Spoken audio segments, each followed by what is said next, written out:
najboljši umetniki pred mikrofonom.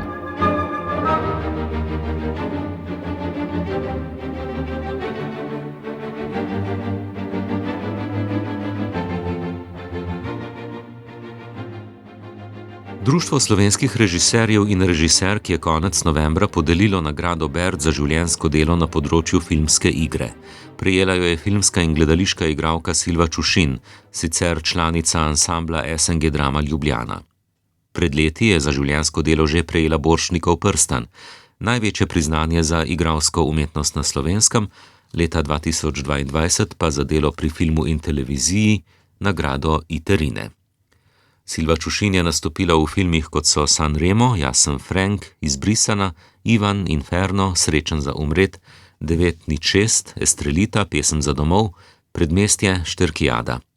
Leta 2022 se je s Silvo Čušin pogovarjala Tina Poglajen. Igralka je najprej spregovorila o primerjavi med gledališko in filmsko igro. V osnovi sta mi obe blizu, zato ker, kaj bi rekla, že od začetka je moje pojmovanje igre tam taka ena preprosta stvar. In osnovne stvari, kar se tega tiče, zame veljajo in v gledališču in na filmu. To se pravi prepričljivost, naravnost, senzibilnost, čustva. To so vse stvari, ki so me skozi to, recimo, igralsko pot vodile. Take popolnoma osnovne, preproste stvari, ki se mi zdijo tudi najbolj prepričljive. In kot take pridajo v poštev in v gledališču in na filmu. Tako da ne moram se odločiti med eno in drugo, zato ker imam v osnovi rada igro. Pa se morda dela v gledališču in dela na filmu lotevate na kakšen način drugače? Ja, kar se samih začetkov tiče, sigurno ne. To se pravi, da na vajah je treba pogruntati ali pa slediti karakterju, slediti osebi, slediti dialogu. Osnove so popolnoma enake, kar se začetka tiče.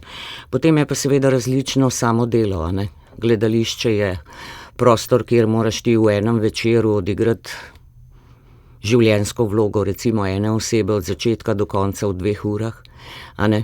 Na filmu je pa to razdeljen na recimo 40 snemalnih dni, a ne? In ta vloga se ti, kako bi rekla, se sekla na koščke, ki jih moraš potem v teh 40 dneh loviti. Se pravi, da moraš imeti tudi teh 40 dni koncentracijo popolno, kar se tega tiče. In vse v glavi in nositi to osebo. Toliko časa, dokler ne pade zadnja klapa.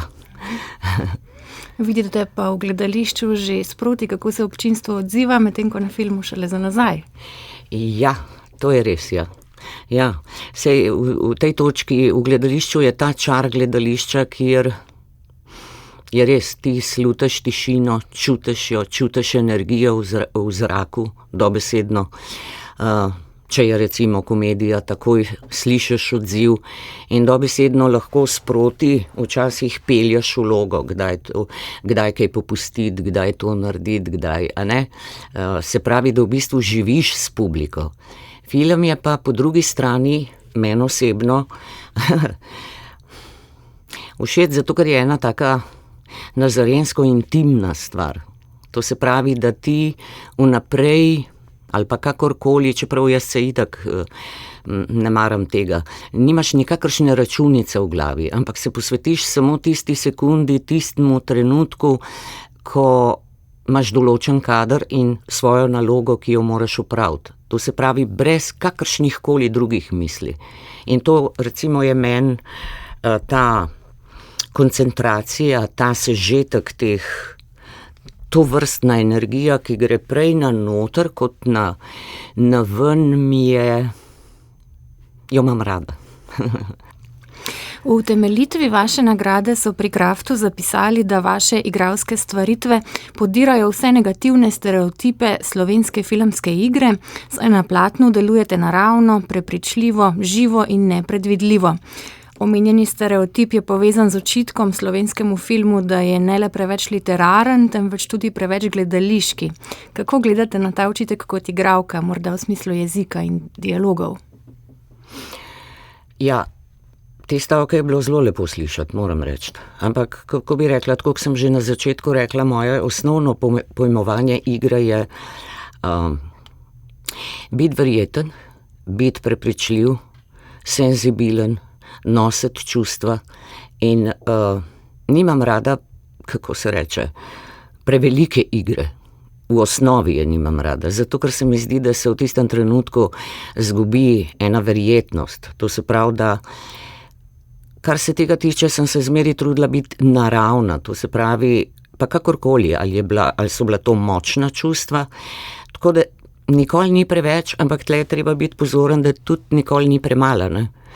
To se pravi, da, kaj pa vem, določenih balastov pri tem filmu se je treba znebiti. V bistvu moraš v končni fazi samo biti, nositi tisto osebo, ki si jo prej naštudiral, biti. Pa pri filmu mogoče je tudi to, da moraš biti precej praktičen, precej govorljiv. Kar se pa jezika tiče, je pa pri nas seveda, slovenščina je velikrat okorna, mogoče malo trda. Pa, kako bi rekla, včasih se mi zdi, da nekako niso jasni ti nivoji jezika. Se to je v gledališču tudi, če je kakšna drama taka, ki je veliko dialoga, konverzacije, a ne. To je treba kot igralec, potem vsaj jaz tako naredim, no. Te stavke toliko časa pregovarjam, pa toliko časa jih melam po ustih, kakor se reče, tako po domač povedan, da postanejo moji. A veste, zdaj ali je to pogovorni jezik, ali je to slang, ali je to knjižni jezik, zdaj je odvisno spet od karakterja, ki ga igraš, a ne, saj tudi midva se zdajle pogovarjava na pol, ne, jaz na pol tako malo po ljubljanske govorim, a ne, da, ampak to, kar vam hočem povedati, uporabljam pa določene besede z določenim in toliko časa tudi, ko igraš vlogo, jaz recimo, toliko časa premlevam en dialog, da postane moj. Da jezik ni več, kako bi rekla, ovira.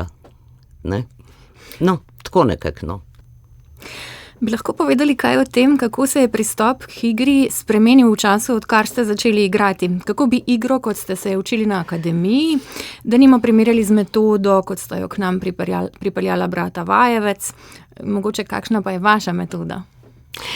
Ja, jaz bi rekla, kar se mene tiče, da se moje pojmovanje v igri ali pa moje začetke, jaz vsako vlogo začnem po moje še zmeri na isti način, kakor sem jo začela takrat, ko sem bila na akademiji. Če čist tako rečem. Kar se teh metod tiče, je pa te metode, sem hodila tudi na te tečaje. Ja, človek mora vse probati, ne. Kdor se ukvarja samo s filmom mogoče, pa kdor po eni strani precej podobnih vlog igra, potem si lahko ustvari eno metodo. Če si pa ti tak igralec, kot sem recimo jaz, ko mora biti v gledališču, to se pravi, da se že tam srečam z zelo velikimi poetikami, režiserji, vlogami, kjer mi vsak nekaj novih napotkov daje. Se pravi, isto je na filmu. Ti srečaš novega režiserja, novo vlogo popolnoma, jaz sem jih precej različnih podelala, a ne, to se pravi, da meni, tako sem si jaz mislila, meni ena taka metoda, mi je pa v redu zaradi mogoče kakšnega sproščanja, mirnosti, se pravi, da je dobro, da se je v bistvu zavedaš, ampak bom čisto po pravici povedala, ne znam je uporabljati. Ne, zato ker je preveč različnih stvari. Jaz moram biti taka, ko ena lisica, najdem enega režiserja, se moram njemu prilagoditi. Najdem spet drugega, si rečem, zdaj moraš pa vse tisto, kar si prej slišala, pozabiti, pa se moraš samo na tega osredotočiti. To se pravi, da meni osebno ostane samo osnova igre. To se pravi moj pristop do vloge in moje pojmovanje o igri nasploh. In seveda, pol izkoriščanja vsake sekunde, vsakega trenutka, to, kar sva že prej govorile. To je to. Torej, tisti igralci, ki uporabljajo metodo, pogosto rečejo, da je igra lahko tudi raziskovanje bolj skritih plati samega sebe, torej da na nek način deluje celo terapevtsko. Vi torej se ne bi strinjali s tem? Ja, jaz bi se strinjala s tem, absolutno, se to tudi počnem. A ne? Kar se tiče te terapije, pa te psihoterapije, tle nisem prav ziher. Jaz sem mogoče malo drugačen človek, da sem malo bolj, kako bi rekla, prizemljena, taka. Ampak igralec mora imeti v osnovi fantazijo, v osnovi domišljijo, v osnovi mora sanjati, v osnovi se mora ukvarjati nazarensko s svojo osebo. On mora biti tako, kot ena, kako bi rekla, upijati more, kot ena goba, ki upija čustva. Čustva. Ali z glasbo, ali z literaturo, ali z gledanjem praktično okrog sebe. Igralec mora v bistvu v končni fazi skozi na sebi delati.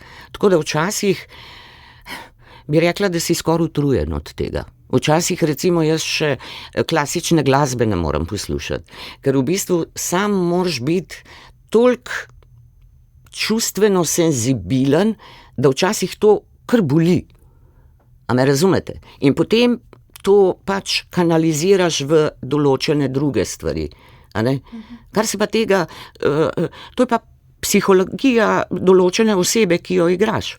To moraš tako, ali prebereš knjigo, ali jaz si včasih z glasbo pomagam, a ne, da komu se reče pod kožo zlezem. Tako, vsak ima svoje metode. Ampak drugače pa, da je igralski poklic, en terapevtski poklic, kjer bi lahko ti svoje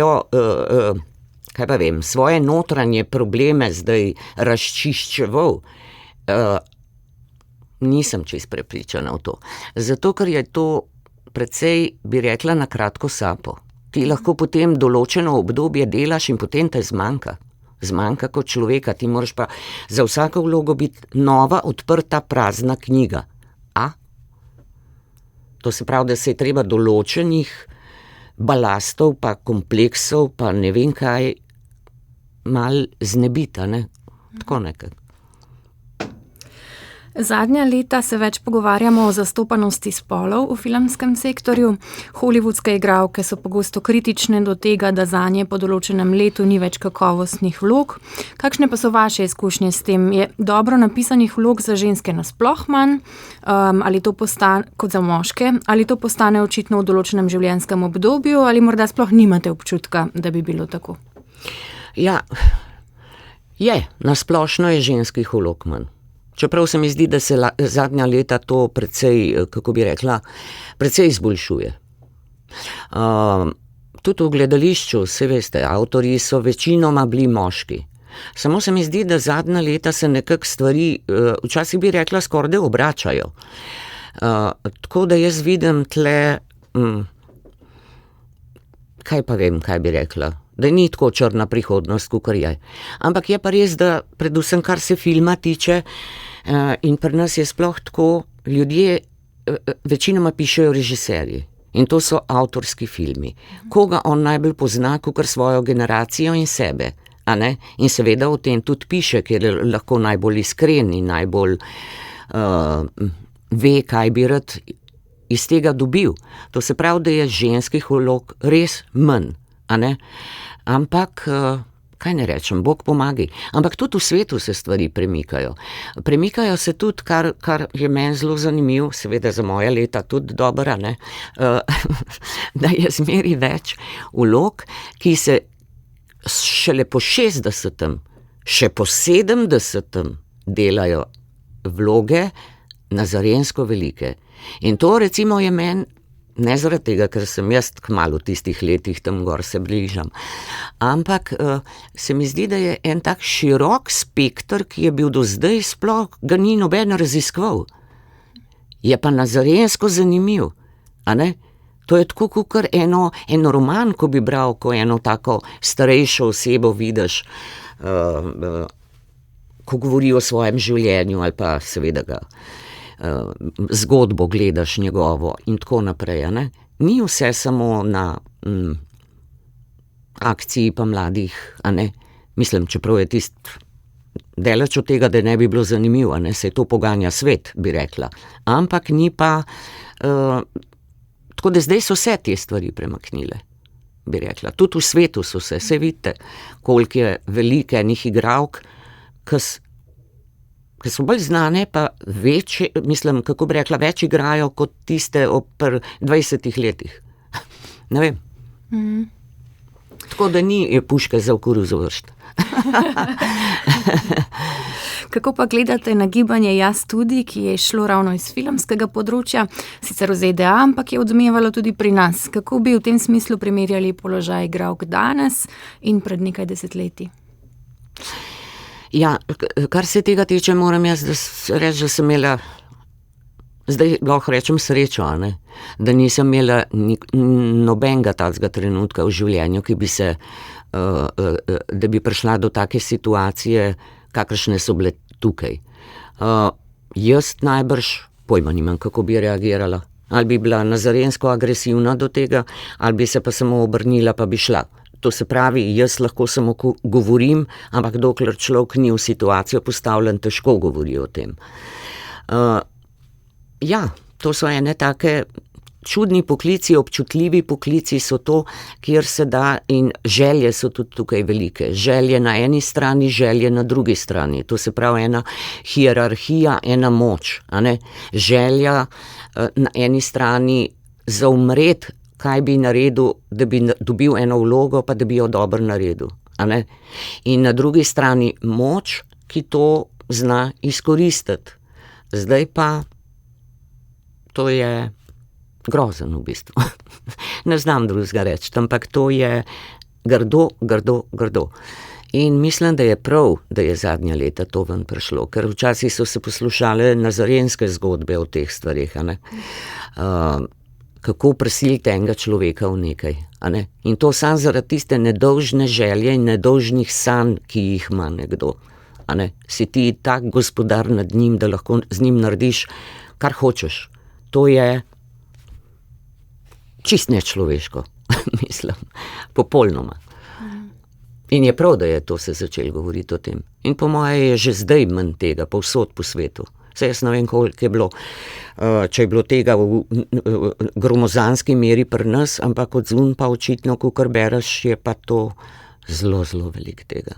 Čeprav najbrž pri nas tudi to je težko tudi govoriti o tem, Ker ti sam sebe pol ponižaš, če to daš če to na glas poveš. To je tak začaran krog, da je zelo hudo po moje.